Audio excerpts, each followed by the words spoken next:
Yo pasé casi todo mi ministerio en la enseñanza. Así que el formato de mis presentaciones son más bien el tipo de una clase. No soy evangelista, me gusta enseñar. Y una cosa que yo descubrí cuando leo el Nuevo Testamento, los Evangelios, que lo que más hizo el Señor Jesús fue enseñar. Yo hace un tiempo marqué en mi Biblia cada vez que decía enseñaba, y encontré como más de 30 veces. Y era conocido como el maestro. Nicodemo le dijo, sabemos que has venido por maestro. Las hermanas de Lázaro, el maestro está aquí y te llama. Y él dijo, ¿verdad? Conoceréis la verdad y la verdad os hará libres. Y para conocerla tenemos que estudiarla. Así que las presentaciones son más bien de estudio, tratar de entender algunas cosas un poco mejor. Cristología trata dos cosas, la persona de Cristo y la obra de Cristo. ¿Quién era y qué hizo? En el seminario, cuando enseñamos esta clase, tenemos unas 30 horas para tratar el tema. Así que aquí en estas horas vamos a estar tocando algunas cosas que son un poco más salientes y va a quedar mucho que no vamos a poder decir. El tema de esta noche es difícil, es bastante difícil. Anoche decíamos ya que es un misterio, la Trinidad, el Espíritu Santo. Y dijimos también que al principio de la iglesia cristiana hubo controversias por mucho tiempo, tratando de entender que era Jesús, si era Dios, si era divino, si era humano, hasta que eso se resolvió. Y entonces dijimos también que el centro de la Escritura es el Señor Jesús, y que tan pronto entró el pecado en el mundo, el Señor vino a ofrecer un plan de rescate que estaba basado en lo que iba a ser el Señor Jesús. Y anoche hablamos de cuáles fueron los efectos del pecado de Adán, que Jesús tuvo que solucionar como sustituto. ¿Recuerdan ustedes cuáles fueron los efectos, dijimos, del pecado de Adán? 1, 2 y 3 dijimos, ¿verdad? Número 1 dijimos condenación. Quedó condenado. Otro, tú mencionas, depravación.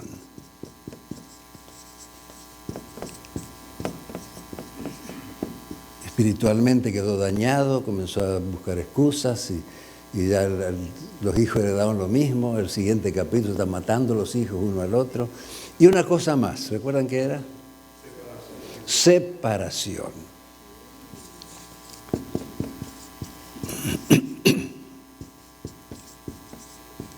El pecado hace separación entre Dios y nosotros. Ahora, eso que pasó con Adán, no pasó solamente con él. Yo voy a leer un texto aquí en la Biblia.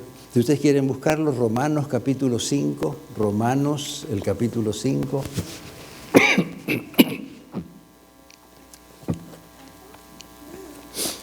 Romanos el capítulo 5. Y vamos a leer el versículo número 19, 5, 19. Porque así como por la desobediencia de un hombre los muchos fueron constituidos pecadores. Este efecto del pecado de Adán no solamente le afectó a él, sino a nosotros también. Los muchos, los todos fueron constituidos pecadores. Decíamos anoche también que en la iglesia adventista hay un poquitito de problemas a veces en esta área. A veces déjenme leer un texto primero. Me ayudan a buscarlo en Hebreos capítulo 2, el libro de Hebreos, el capítulo 2.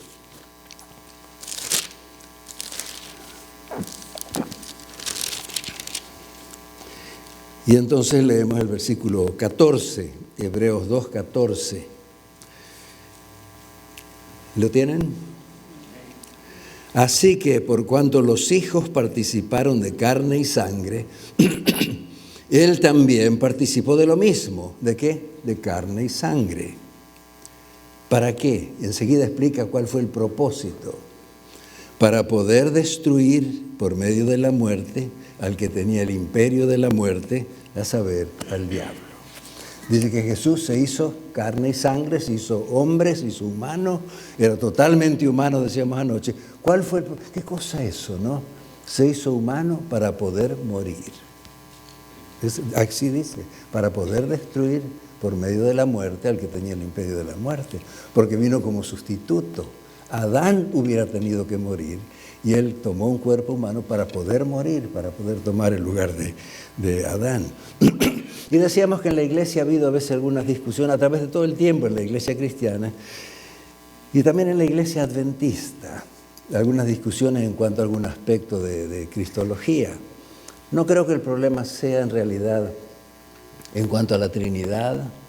Básicamente, todos creemos que Jesús es Dios, que es totalmente hombre, totalmente Dios, que es una persona, dos naturalezas. El problemita a veces, la discusión a veces viene en el hecho de la naturaleza humana de Jesús. Y entonces yo anoche les dije que ustedes estudiaran, que pensaran, que yo iba a hacer la pregunta esta noche otra vez. Y la pregunta sería, la naturaleza humana de Jesús, ¿tomó Jesús la naturaleza de Adán, como era la naturaleza de Adán antes del pecado, o como era la naturaleza de Adán después del pecado? ¿Jesús tomó la naturaleza de Adán antes del pecado, antes que Adán pecara, o tomó la naturaleza de Adán después que pecara? Sí. Antes. ¿Alguien más quiere decir algo? ¿Están de acuerdo o no están de acuerdo? Tomó la naturaleza de Adán antes del pecado. ¿Cómo? Ninguna de las dos. No, ustedes no se rían porque está muy cerca de lo que vamos a decir esta noche. No se rían. Así que eso es lo que quisiéramos tratar de estudiar esta noche. Ahora, algunos dicen, bueno, ¿qué importancia si es una o no? No, la manera en que se contesta esa pregunta se derivan dos distintas maneras de entender el plan de la salvación. Es sumamente clave tratar de entender esto. Así que para explicar un poco, déjenme presentarlo de esta manera. Dios siempre se relaciona con sus hijos mediante un pacto, un acuerdo. Aunque la palabra pacto no esté allí, es un acuerdo que Dios hace. Con Adán y Eva, la palabra pacto no está en el Génesis 3, pero Dios hizo un pacto con ellos. Le pregunto, ¿cuál era la base de ese pacto? ¿Adán y Eva podían vivir en el Edén todo el tiempo? ¿En condición de qué? De no comer. ¿Cómo diríamos de otra manera? De obediencia. El pacto estaba basado en la obediencia. Tal vez la pregunta es, ¿podía Adán y Eva obedecer a Dios perfectamente cuando fueron creados? ¿Por qué? Porque eran perfectos, eran santos.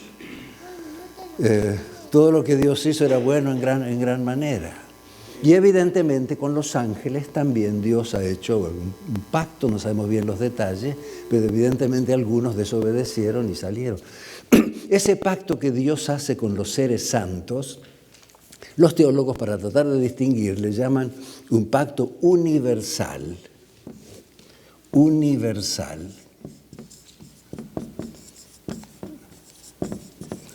Que está hecho, decíamos, para seres santos. Y cuando Adán fue creado era santo, era perfecto, y el pacto estaba basado en la obediencia, porque ellos podían, eran perfectos, no tenían inclinaciones hacia el mal. Pero entonces cuando pecaron, decíamos anoche, se trastornaron, quedaron condenados, su naturaleza misma se trastornó.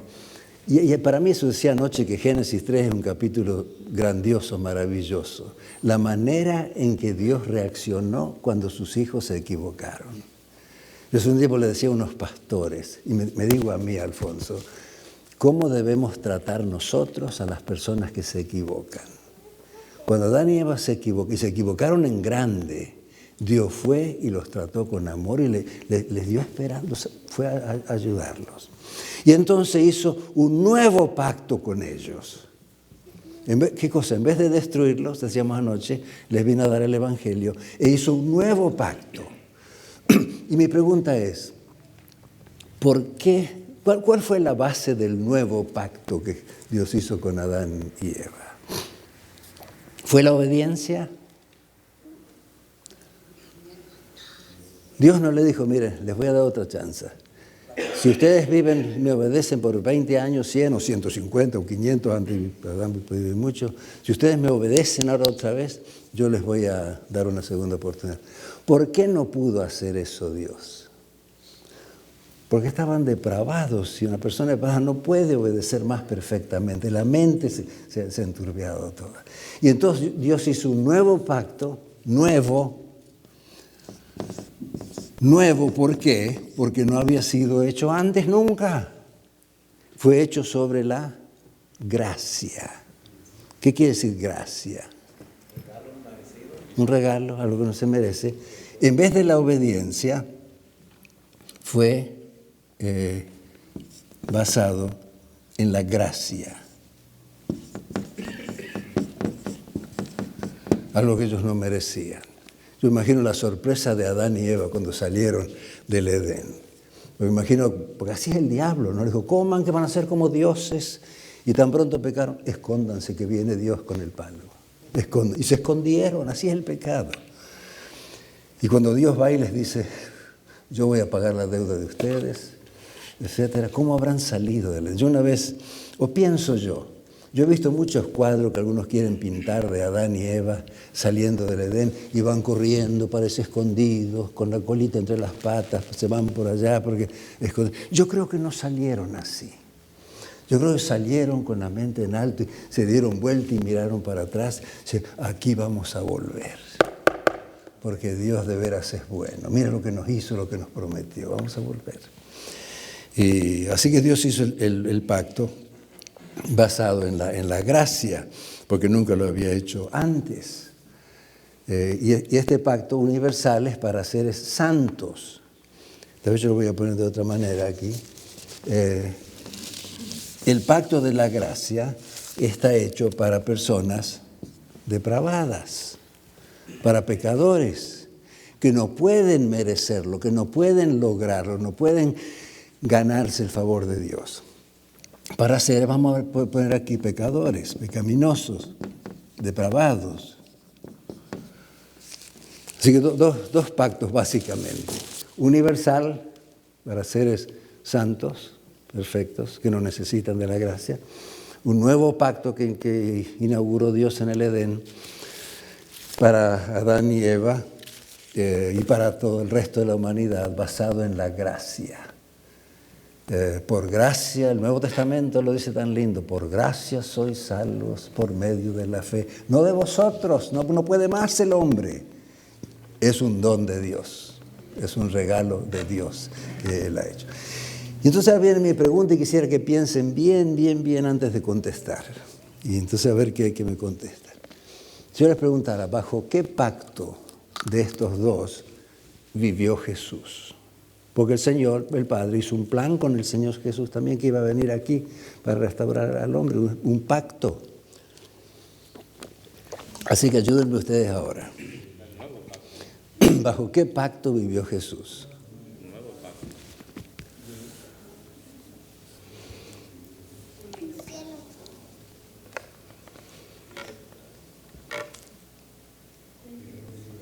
Sí, mis hermanas. ¿Perdón? Jesucristo, Jesús, Ajá. vino a buscar, vino aquí a la tierra, que fue enviado por su Padre, Ajá. para que Él viniera a salvar lo que se había perdido, Ah. que estaba la comunidad perdida. estaba muy feo, y nuestro Señor Jesús y nuestro Padre Eterno estaba viendo.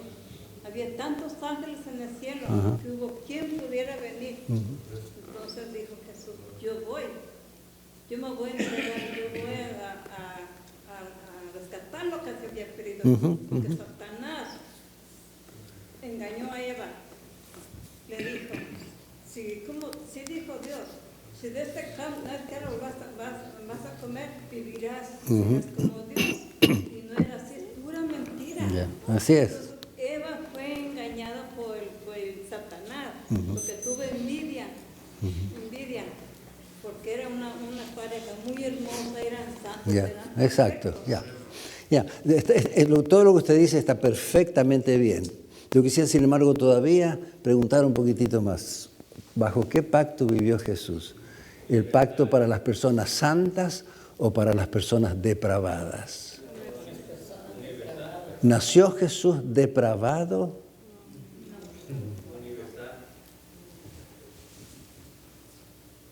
¿Bajo qué pacto vivió el Señor Jesús? Él no vino como un descendiente común de Adán, Él vino como el segundo Adán. Él vino sencillamente como el segundo Adán.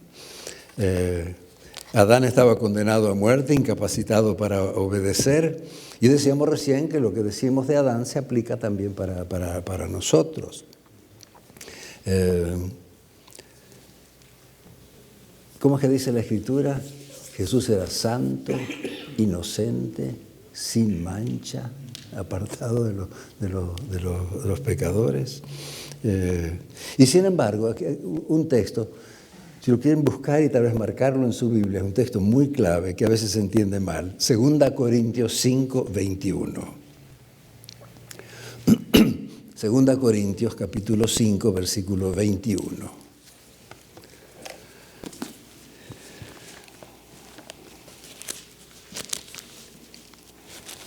¿Lo tienen ya? 2 Corintios capítulo 5, versículo. Lo voy a leer y entonces les voy a hacer una pregunta. Dice, al que no conoció pecado, ¿quién no conoció pecado? Cristo. Pero entonces dice, por nosotros lo hizo pecado, para que nosotros fuésemos hechos justicia de Dios en él. ¿Qué quiere decir? ¿Cómo fue el que no conoció pecado? ¿Cómo fue hecho pecado? Dice que fue hecho pecado. Y aquí hay dos maneras en que trata de entender eso. Yo acabo de leer un librito que creo que tú recibiste, Alfonso, La ley de la herencia. Un librito Entonces el autor ahí tiene unas cosas un poco raras y dice, Jesús fue hecho pecado en el momento de la concepción. Él heredó de sus padres la pecaminosidad porque es la ley de la herencia, dice. Y sin embargo, según nosotros entendemos, yo entendería, Jesús fue hecho pecado no al nacer, sino al morir. ¿Cómo dice Isaías? Nosotros, como ovejas, cada cual se apartó por su camino, mas Jehová, ¿qué hizo? Cargó en él el pecado de todos nosotros. ¿Cuándo lo cargó? Al final, en el Getsemaní, en la cruz. Nosotros nacemos separados de Dios. Jesús no nació separado de Dios. Se separó de Dios cuando tomó nuestro lugar en el Getsemaní, en la cruz, y nuestros pecados fueron puestos sobre Él, fueron imputados sobre Él, pero nunca su alma se manchó con el pecado. Dime una cosa. Y todavía en el artículo me llamó la atención, dice, María era pecadora porque heredó de sus padres y María necesitaba un Salvador. Y si Jesús hubiera heredado pecaminosidad, no hubiera tenido que tener un Salvador también. Jesús le dijo a Nicodemo, hay que nacer de nuevo. Todos nosotros, si vamos a entrar en el reino, tenemos que nacer de nuevo. ¿Tuvo Jesús que nacer de nuevo? ¿Tuvo que convertirse Jesús?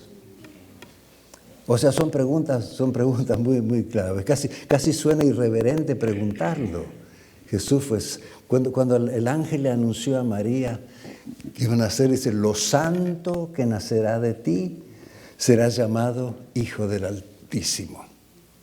La señora White tan lindo dice, esa expresión, lo santo que nacerá de ti, no se puede aplicar a ningún otro ser, sino a Jesús solamente.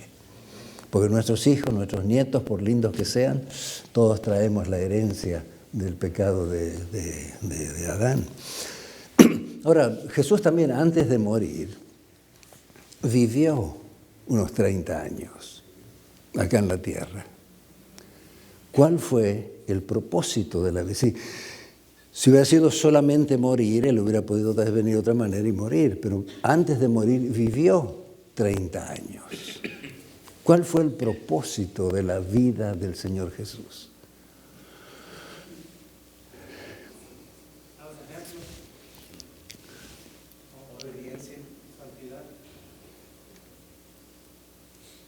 ¿No será que también Jesús vino como sustituto para pagar la deuda de Adán y murió?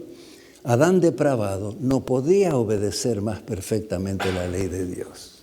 Y la ley de Dios sigue demandando obediencia, es la ley de Dios.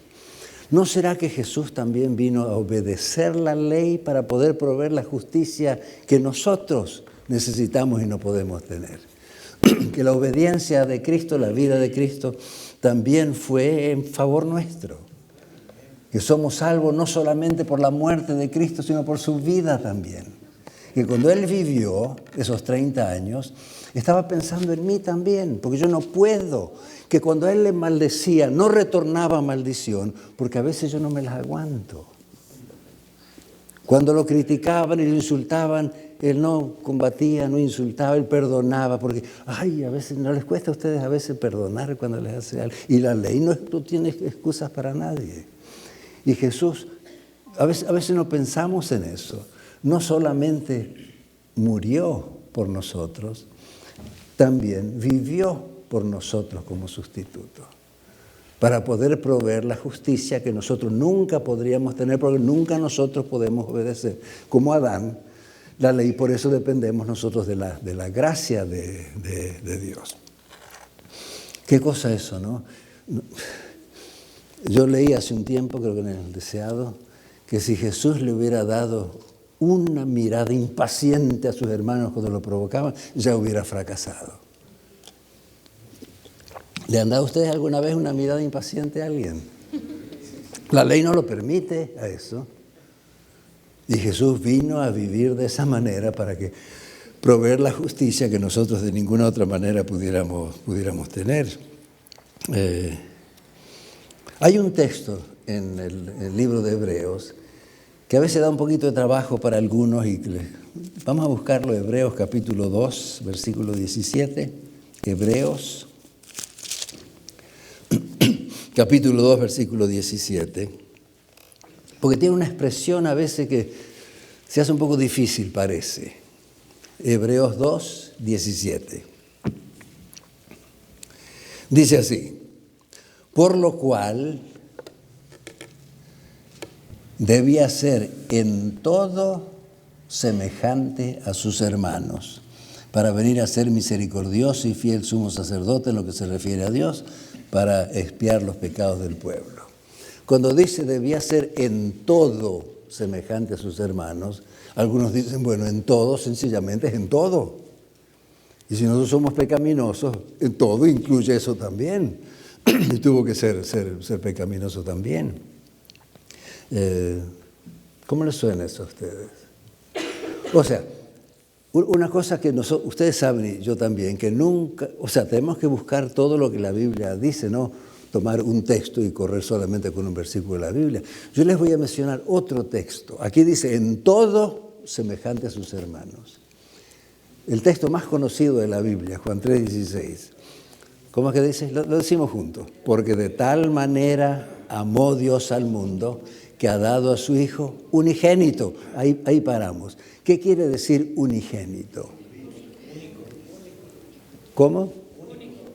Entonces, si es único, que no hay otro como Él, debe ser diferente en algo, ¿no? ¿O no? Si es único, que no hay otro, debe ser algo diferente. ¿Podrían pensar ustedes en algunas cosas que Jesús era diferente a nosotros? Bueno, por lo menos yo pensaría en su nacimiento. Todos ustedes y yo, todos, sin excepción ninguna, estamos aquí porque papá y mamá. Jesús no tuvo padre humano. Su nacimiento ya no fue igual al nuestro. ¿O sí? No fue. Adán vino a la existencia por creación. Nosotros venimos a la existencia por concepción, procreación. El Señor vino a la existencia por encarnación. Hay diferencia. La vida de Jesús es diferente. Nosotros limitados, pecamos. Él fue siempre santo, inocente, sin mancha. Su misión fue diferente. La misión de Jesús no fue venir y trabajar y tener dinero suficiente y jubilarse. Él vino para morir, para cargar con los pecados de otros. A nadie de nosotros nos van a pedir eso. Así cuando dicen todo, tenemos que tener un poquito de cuidado. Y a veces también saben ustedes, la Biblia, y también nosotros, cuando usamos todo, por ejemplo, no siempre quiere decir algo universal y total. Ustedes recuerdan que dice algo interesante cuando, creo que lo tengo por acá la cita, cuando Salomón estaba reinando, ¿recuerdan Salomón? Dice la Biblia, de toda la tierra venían a Egipto para ver a la sabiduría. ¿Será que de veras de toda la tierra iban? ¿O de toda la tierra de donde estaba? ¿Fue una delegación aquí de San Bernardino para allá? No, quiere decir de todo el lugar que estaba allí afectado por la sequía. También de José, ¿verdad? Yo dije de Salomón, de José. De Salomón dice, toda la tierra procuraba ver la cara de Salomón. Y otra vez, todo no significa 100% de la tierra. Y aquí dice, en todo, semejante. ¿Qué quiere decir semejante? Parecido. No necesariamente igual. Hay una palabra para igual en el idioma que fue escrito en el Nuevo Testamento, pero la que usa aquí es algo parecido. Es la misma palabra que usa, por ejemplo, en Santiago, donde dice, con la lengua, o cuando hacemos, criticamos al hombre que fueron hechos a semejanza de Dios. Nosotros somos hechos a semejanza de Dios, y qué diferencia enorme hay. Semejante no quiere decir sencillamente igual. Se hizo carne y sangre, un verdadero hombre, yo entendería, excepto en pecado. Excepto en pecado, lo demás él era un hombre real, comía, dormía, vivía como viven los hombres. Hago una pregunta hasta acá, hago un comentario. ¿Va bien así?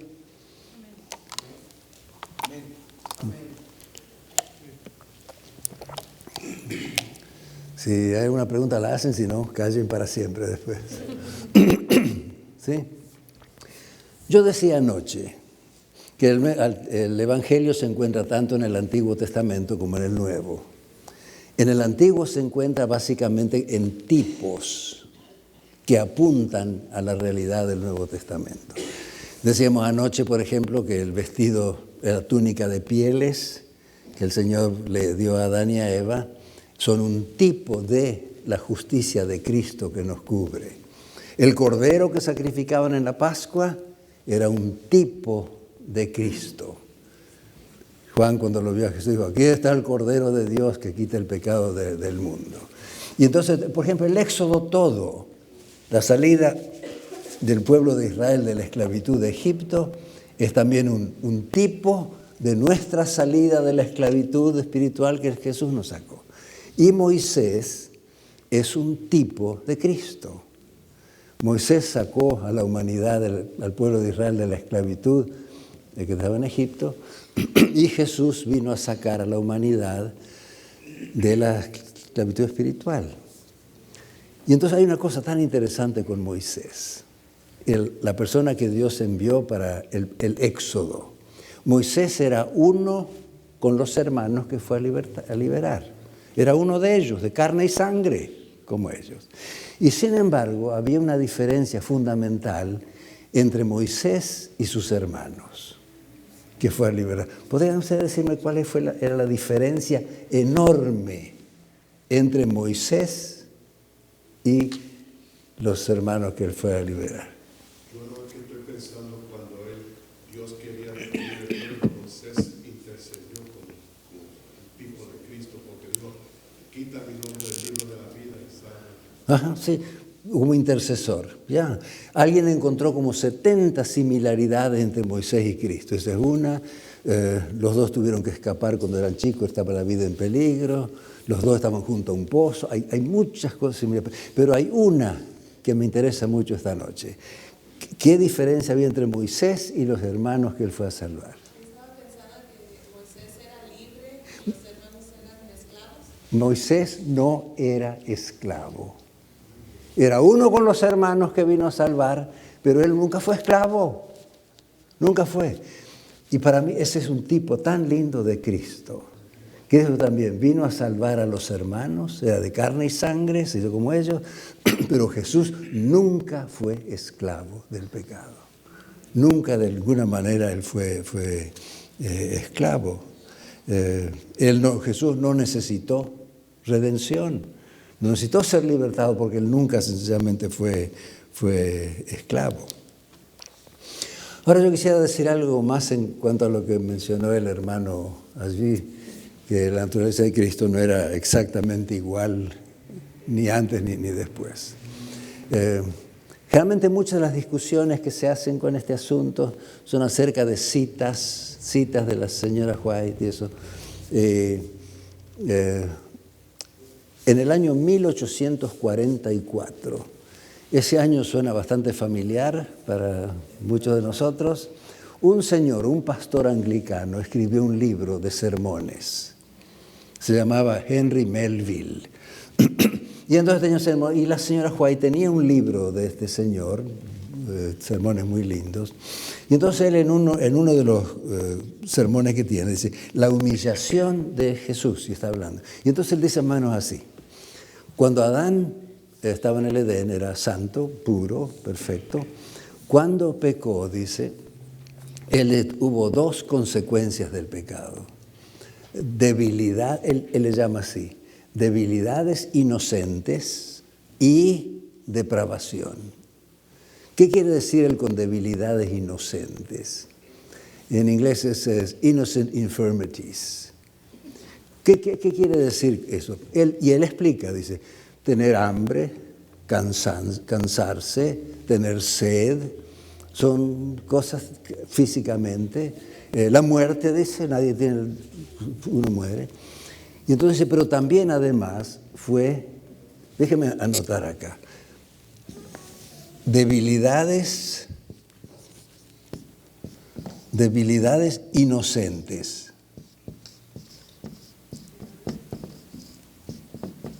Y entonces, además de debilidades inocentes, dice depravación, el pensamiento del hombre ya es de continuo al mal y todo ese tipo de cosas. Vamos a poner aquí depravación moral. Y entonces dice, le pasó a Adán, y nosotros como descendientes de Adán, así también nacemos, con debilidades inocentes, con muchas debilidades físicas, algunos con más que otros. Hace no mucho tiempo por allá en Florida una nena había nacido, ya poquito después de nacer la habían abierto para arreglarle su corazoncito, con debilidades de muchos tipos. Todos venimos con debilidades. Y sin embargo, otra cosa es esto, la depravación. Y entonces él dice, todos los descendientes de Adán venimos así. Y entonces él hace la pregunta, ¿qué en cuanto a Jesús ¿cómo fue afectado Jesús por el pecado de Adán? Y entonces él dice, debilidades inocentes, sí, depravación moral, no. Tenía debilidades inocentes, Jesús se cansaba, tenía que dormir, tenía sed, y sin embargo moralmente santo, inocente y sin mancha. Así que no era exactamente igual a Adán antes de la caída, porque él tenía debilidades inocentes que Adán no tenía. No era exactamente igual a Adán después de la caída, porque no tenía la depravación moral que tenía Adán. Aún en eso era unigénito, único, no había otro como él. Alguien dijo también, me hubiera gustado haberlo inventado yo, pero alguien lo leí por ahí, que dice que Jesús fue afectado por el pecado, pero no infectado por el pecado. Afectó lo que tiene que ver con debilidades inocentes, pero no afectado. Ahora, yo con esto que acabamos de decir, yo quisiera leer un par de citas de la señora White, miren cómo armoniza con lo que escribió este señor. Un par de citas, dice, escuchen bien esto. Al tomar sobre sí la naturaleza humana en su condición caída, Cristo no participó en lo más mínimo de su pecado. Estuvo sometido a debilidades y flaquezas por las cuales es rodeado el hombre, pero sin pecado. Debilidades y flaquezas sí, pecado no. Jesús fue hecho, escúcheme esto, comenta el texto que acabamos de leer. Jesús fue hecho en todo semejante a sus hermanos. Se hizo carne como somos carne. Tuvo hambre, sed, sintió cansancio, fue sostenido por el alimento y refrigerado por el sueño, participó de la suerte del hombre, aunque era el inmaculado Hijo de Dios. ¿Qué quiere decir inmaculado? Limpio, sin mancha. Sí, participó de debilidad, cansancio y todo eso, pero fue entonces el inmaculado Hijo de Dios. Y yo quisiera sugerirles a ustedes ahora, darles una tarea, si me da permiso el pastor, que lean el capítulo 4 de este libro, son las creencias de los adventistas, las 28 doctrinas fundamentales. Me imagino que lo tienen, si no, alguien se los preste. Yo quisiera leer un par de cosas que dice aquí, en esta edición que yo tengo en la página 56. Escuchen bien, y esto es lo que cree la Iglesia Adventista, lo que está en las creencias fundamentales. Jesucristo tomó sobre sí nuestra naturaleza con todas sus debilidades, pero se mantuvo libre de la corrupción hereditaria y de la depravación del pecado. No heredó. Jesús no poseía propensiones ni inclinaciones al mal. A diferencia de la humanidad caída, la naturaleza espiritual de Jesús era pura y santa. Y tengo toda la página marcada. Así que el capítulo 4 se titula Dios el Hijo. Es el tema que estamos tratando aquí y valdría la pena que lo lean. Está muy claro, muy lindo, es lo que la Iglesia Adventista. De paso, Pastor Valenzuela mencionó anoche un libro que escribimos de Egipto a Canaán. Yo tengo un capítulo, todo un capítulo en el libro titulado, a ver si me acuerdo bien el título que le puse. Sí, El libertador no era esclavo. Moisés no era un tipo de Cristo que tampoco fue esclavo. ¿Bien hasta acá? ¿Alguna pregunta? Sí. Sí, solo de que dijo de Jesucristo, y cuando uno nace de nuevo, ¿verdad? Él no necesitó. Nosotros para nacer de nuevo necesitamos bautizarnos, ¿verdad? No. Necesitamos el bautismo Para nacer de nuevo, no. El bautismo señala que ha nacido de nuevo. El bautismo no tiene efecto el bautismo alguno en transformación. Decimos públicamente que hemos aceptado a Cristo, nos hemos convertido ya. En la teología católica... ¿No hacemos un tipo también de la muerte de Cristo? Sí, por eso digo, simboliza que aceptamos la muerte, pero que hemos aceptado la muerte de Cristo y la resurrección a nueva vida. Sí, claro. Entonces Jesucristo también hizo eso. Cuando Juan, nomás que le diga, Juan no quería bautizar. Para cumplir toda la justicia. Sí, ya. Darnos el ejemplo. Ya. Él no necesitaba eso. Él necesitaba eso. ¿Alguna otra pregunta? Una que a mí me han hecho muchas veces, cuando tratamos este tema, que Jesús no tuvo tendencias pecaminosas como nosotros tenemos. Yo voy a hacer la pregunta y a ver cómo ustedes contestarían. Dice, entonces Jesús tuvo ventaja sobre nosotros. Si Él no tuvo tendencias pecaminosas, y yo sí tengo, dicen, Jesús tuvo ventaja entonces. ¿Cómo contestarían ustedes eso? ¿Me ayudan? ¿Sí? Yo quisiera que tuviera ventaja, como dice. Porque una vez cuando era joven estaba ahogando y un señor no podía entrar porque no sabía nadar. Yo quisiera que supiera nadar. Interesante. Cuando una persona hace esa pregunta, tiene un concepto equivocado de la salvación. La salvación no es por imitar a Jesús, es por la gracia de Dios. Y una vez que le aceptamos, sí, podemos cantar, imitar a Jesús ha de ser mi afán. Pero si yo creo que debo reproducir a Jesús y ser igual que Él, es un concepto equivocado de la salvación. A mí me pasó algo similar a lo que menciona mi hermano. Hace unos 10 años, 12 años, me pidieron que escribiera este librito, ustedes lo habrán usado acá. Lo hizo por ti, el plan de la salvación, la redención. Y cuando yo estaba escribiendo el librito, no lejos, estábamos en Michigan, no lejos donde vivíamos nosotros, vivía una familia, esposo, la esposa, una nenita, y un día el esposo y la esposa querían salir a hacer compras y le pidieron a la abuelita que cuidara a la nieta, porque ellos no querían llevarla para hacer unas compras. Y la abuelita feliz de cuidar a su nietecita, feliz. En un descuido de la abuelita, la nena se cayó en la alberca. Y la abuelita, aunque no sabía nadar, se tiró a la alberca desesperada para sacarla. Cuando volvieron los padres de la nena, sacaron los cuerpos de las dos de la piscina. Y yo decía más o menos lo que dice mi hermano. Para poder salvar a alguien que se está ahogando, hay que saber nadar. Si no es necio tirarse al agua, si está en la misma condición. Y Jesús sabía nadar. Y si tenía ventaja Jesús, en buena hora porque vino a sacarme, que era algo que yo nunca podía hacer. Y sin embargo, yo creo que nosotros tenemos una ventaja sobre el Señor Jesús, que Él no tenía. ¿Podrían ustedes pensar en una ventaja que nosotros tenemos, que Él no tenía? Entonces, déjenme terminar con esto antes de la pregunta. ¿Podrían pensar en una ventaja que nosotros tenemos que Él no tenía? Nosotros tenemos la ventaja del perdón. ¿Qué hubiera pasado si Jesús se hubiera equivocado una vez? Todo se acaba. ¿Nosotros cuántos? 7 veces, no, 70 veces 7. Ay, Señor, por favor, 5 veces, ya no, y Señor dice, no, son 50, no 5, pero te perdono igual. Y Jesús no tuvo ni una sola oportunidad. Y además, las tentaciones que tuvo Jesús no eran las nuestras.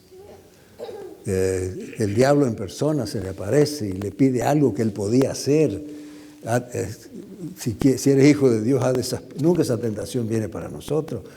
Para empezar, si yo veo al diablo, ni me habla, yo salgo corriendo para el otro lado. No, nada con el Señor ese. Y entonces, decía yo que se derivan 2 tipos de entender el plan de la salvación. Si una persona entiende que Jesús tuvo una naturaleza pecaminosa, enfatiza más el hecho de eso, yo puedo hacer lo mismo que hizo Él. Yo tengo un libro escrito por un pastor adventista jubilado que dice, si Jesús pudo vivir una vida perfecta teniendo la misma naturaleza que yo tengo, yo también puedo. Ese es el punto. Si yo entiendo que Jesús no tuvo tendencias pecaminosas, que tuvo la naturaleza básicamente de Adán antes de la caída, entonces mi énfasis es en la gracia de Dios, en el amor de Dios que hizo algo que yo nunca podía haber logrado de otra manera, sencillamente. Imagínense ustedes si la salvación fuera por reproducir el carácter de Cristo, por vivir igual que Él, paciente como Él, perdonador como Él. De paso, dice la señora White, Jesús es un ejemplo perfecto y santo, dado para que lo imitemos, pero nosotros no podemos igualar el modelo. ¿Quién puede igualar el modelo?